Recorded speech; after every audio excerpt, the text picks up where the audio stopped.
Sveiki, šią saulėtą ir šiltą dieną. Čia vėl Justina Vasilevičiūtė, traukos dėsnio praktikė ir kaučingo specialistė. Sveiki sugrįžę į mano studiją gamtoje. Šiandien jau ketvirtas mūsų susitikimas, ketvirtas dėsnis, apie kurį papasakosiu. Ir tai yra vienas iš mano mėgstamiausių ir gražiausių dėsnių.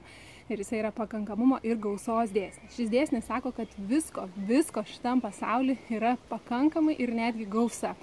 Ir tinkamiausia vieta šitam įrašui filmuoti, man atrodo, gamtoje, dėl to, kad pasižiūrėkit, kiek daug yra gausos gamtoje, kiek yra lapų ant šitų medžių, kiek yra vandens, kuris teka šitam upelį, kiek yra oro, kiek yra debesų danguje, tai yra nuolatinė gausa, yra be galo daug.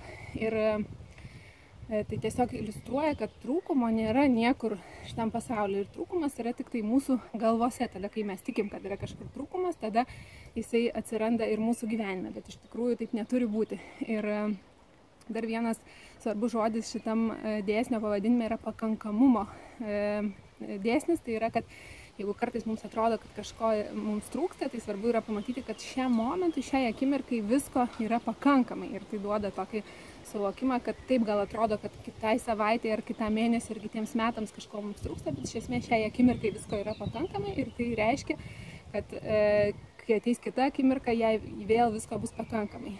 Ir su gausos dėsniu kartais, kai paklausiu žmonių, ir jie visada sugalvoja kažkokį tai dalyką, ko yra gausa jų gyvenime jau dabar, nes aš esu tikra, kad jeigu dabar skirtumėt kelias sekundės pagalvoti, tai prisimintumėt, ko jau dabar jūs turit gausą savo gyvenime. Ir gausa gali būti idėjų gausa, gali būti laiko gausa, gali būti meilės, gražių santykių gausa, gali būti gražių suknelių gausa, gali būti gražių augalų sode gausa, gėlių balkone gausa. Tai gausa gali būti įvairiausia ir jūs jau atsimenat pagal sąmoningo kūrimo dėsnį, kad tai, ką mes koncentruojamės, auga ir tai, ką mes kreipiam dėmesį, mes to turim vis daugiau ir daugiau. Ir žinau, kad kai kurie iš jūsų dabar galvojat, kad jūsų gyvenime tai yra problemų gausa, nemalonumų gausa, sąskaitų gausa ir visokių kitokių gausų, kurių mes iš esmės nenorim.